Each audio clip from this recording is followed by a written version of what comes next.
नमस्कार। आज हम बीएड द्वितीय वर्ष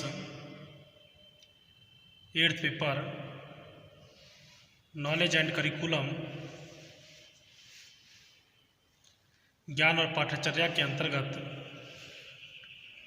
भारत की समृद्धि के लिए निःशुल्क व अनिवार्य शिक्षा free and compulsory education for prosperity of India का अध्ययन करेंगे।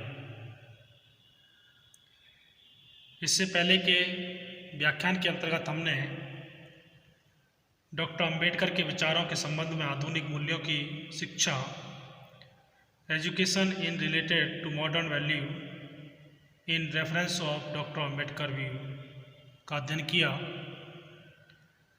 आज हम भारत की समृद्धि के लिए निःशुल्क व अनिवार्य शिक्षा का अध्ययन करेंगे। डॉक्टर अंबेडकर चाहते थे कि सभी निर्धन और दलित समुदायों को भेदभाव के बिना शिक्षा या एजुकेशन की अनिवार्यता सुनिश्चित की जाए ताकि वे राष्ट्रीय जीवन में प्रगति कर सकें। डॉक्टर अंबेडकर के शब्दों में प्रथम उन समुदायों को जो शैक्षिक दृष्टि से पिछड़े हुए हैं आधुनिक शिक्षा का प्रत्येक स्तर उन्हें सुलभ कराया जाए ताकि वे अपने अधिकारों व नागरिकता के उत्तरदायित्वों की अनुभूति कर सकें। और द्वितीय, इन समुदायों के लिए प्रत्येक सुविधा देने की दृष्टि से यह निरपेक्ष अनिवार्य क्रांति वर्तमान परिस्थितियों में इन्हें शिक्षण संस्थानों में विशेष प्रतिनिधित्व प्रदान किया जाए। डॉक्टर अंबेडकर ने यह अनुभव किया कि दलित वर्ग की अनिवार्य शिक्षा कंपलसरी एजुकेशन में धन अवरोधक बन सकता है। धन इस समाज का अवरोधक ना बन सके। 1927 में ही उन्होंने सरकार को सुझाव दिया कि शिक्षा सभी संभावित तरीकों के आधार पर सस्ती व अनिवार्य होना चाहिए। मेरा यह अनुरोध इसलिए है कि मैं महसूस करता हूँ कि हम लोग एक ऐसी अवस्था में पहुँच चुके हैं जहाँ समाज के निम्न स्तर से मिडिल स्कूल, हाई स्कूल और कॉलेज तक जाने वाले छात्र हैं और इस कारण इस विभाग की निम्न वर्गों को उच्च शिक्षा हाई एजुकेशन देने की सुविधा जहाँ तक संभव हो सस्ती से सस्ती होनी चाहिए। डॉक्टर अंबेडकर ने शिक्षा को अनिवार्य बनाकर उसके प्रति स्पर्शियों को आकर्षित तथा उनको प्रोत्साहित करने के लिए अमेरिका में अछूत सम्मेलन में दिसंबर 1942 में अपने विचार रखते हुए इस आशय की बात कही थी। उन्होंने प्रांतीय संस्कारों को सुझाया। प्रत्येक प्रांतीय सरकार द्वारा सहमति के आधार पर अनुसूचित जातियों में प्राथमिक शिक्षा प्राइमरी एजुकेशन और उच्च शिक्षा हाई एजुकेशन के प्रोत्साहन हेतु वार्षिक धनराशि निश्चित की जाए और सह राशि प्रांतीय राजस्व से प्राथमिकता के आधार पर निकाली जाए।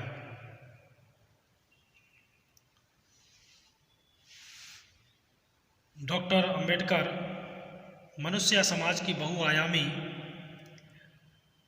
उन्नति हेतु या कार्य विशेष में सफलता प्राप्त करने के लिए शिक्षा की महत्वपूर्ण भूमिका को ही श्रेय देते प्रतीत हो रहे हैं।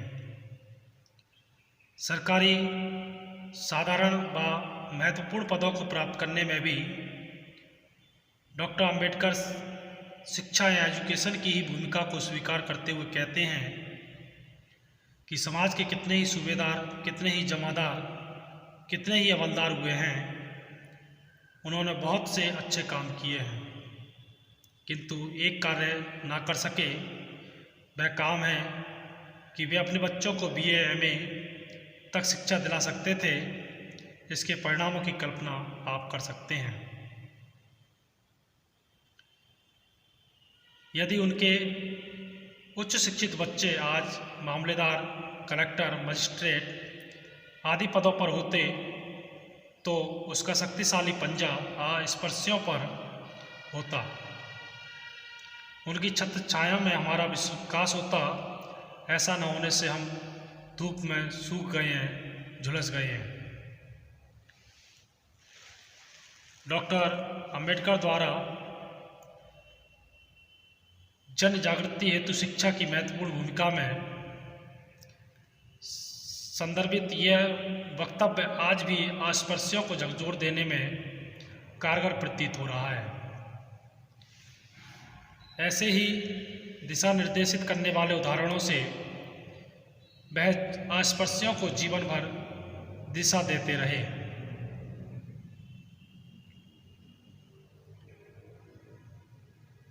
वह संविधान के अनुच्छेद 15(4) के तहत सभी राजकीय शिक्षण व तकनीकी संस्थानों में अनुसूचित जाति के छात्रों के लिए 15% स्थानों को आरक्षित करने का प्रावधान है। अनुसूचित जातियों के आर्थिक एवं एजुकेशन पिछड़ेपन को देखते हुए उनके बच्चों की शिक्षा की ओर आकर्षित करने के उद्देश्य से सरकार ने छात्रवृत्ति योजनाएं प्रारंभ की हैं।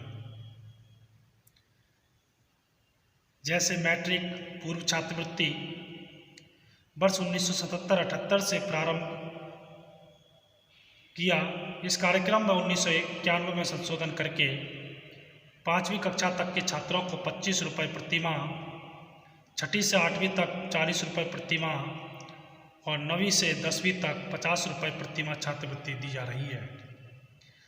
इसके अलावा 500 रुपये प्रति वर्ष तदर्थ अनुदान भी दिया जाता है। 25 फरवरी 1994 से इस कार्यक्रम में एक संशोधन द्वारा उनके अभिभावकों की आमदनी की सीमा क्रय की गई है।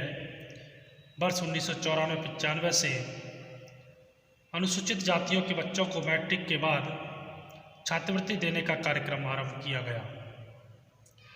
इसका उद्देश्य मैट्रिक के बाद की कक्षाओं के छात्रों को वित्तीय सहायता उपलब्ध कराना है ताकि वे अपनी शिक्षा पूरी कर सकें। वर्तमान में इस कार्यक्रम के अंतर्गत 20 लाख छात्रवृत्तियां दी गई हैं। वर्ष 1999-2000 में 160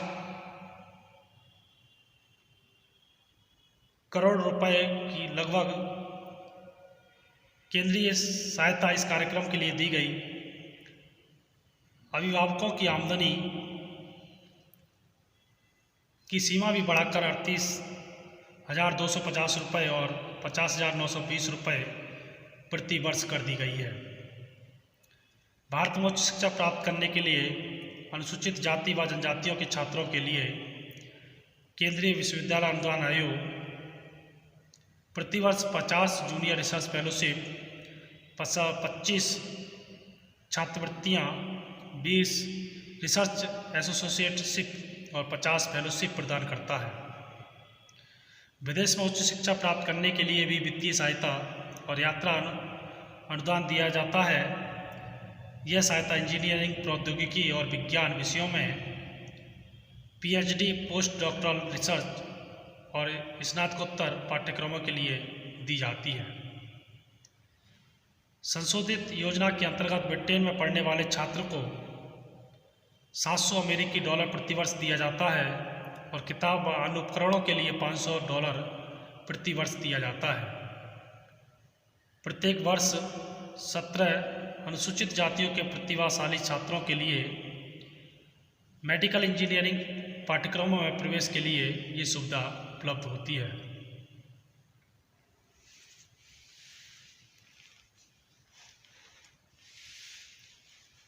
डॉक्टर अंबेडकर का लक्ष्य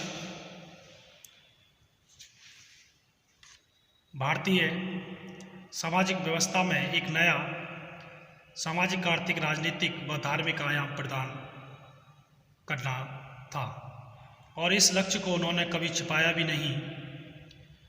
यद्यपि युवा एक्ट 1932 के बाद उनके पृथकवादी दृष्टिकोण में परिवर्तन आ चुका था। उन्होंने इस वंचित वर्ग के उत्थान के लिए अपने अंतिम जीवन तक संघर्ष किया और आधुनिक मूल्यों के लिए जीवन भर प्रयत्नशील रहे।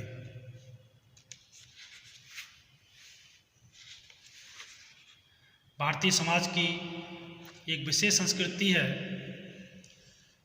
जो अनेकता में एकता का अच्छा उदाहरण है। विभिन्न भागों में संबंधित विभिन्न लेखा भारत आए और अपने साथ सांस्कृतिक परंपराओं को भी साथ लाए। भारतीय संस्कृति के विकास में इन लोगों का बड़ा हाथ है। इस प्रकार भारत में एक ऐसी संयुक्त संस्कृति उत्पन्न हुई जो बहुत सी संस्कृतियों की संपदा और प्रकार का मिश्रण थी।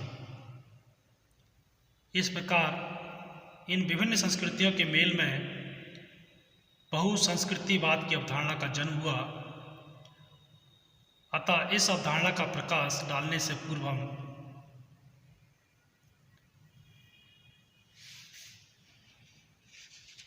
अगला जो चैप्टर है उसके अंतर्गत हम संस्कृति का अर्थ और परिभाषा के अर्थ को समझ लें। तो ये था